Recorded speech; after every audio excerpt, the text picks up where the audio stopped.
Ito ay automatic transmission CVT. So ngayon aahon tayo, medyo alanganin dito sa kalsada na ito, paahon, tapos barangay road.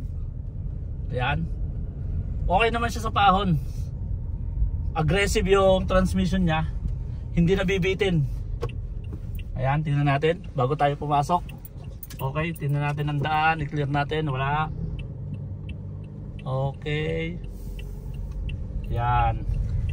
Ang gusto ko dito sa CVT, hindi mo ramdam yung ano niya, para hindi kagaya nung mga old na automatic transmission, yung mga conventional automatic transmission na pag nag-shift siya ng gear, ramdam na ramdam mo na ganyan, nabudyok.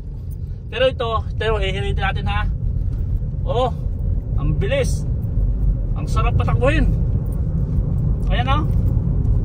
Oh, nakita nyo, ganyan ng CVT, napakasarap patakbuhin guys.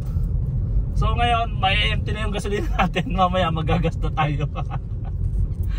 So guys, hanggang dito lamang yung vlog ko. Please abangan nyo pa yung mga ibang vlog ko about dito sa Toyota Vios XLE CVT 1.3 2024. Yan, thank you very much po.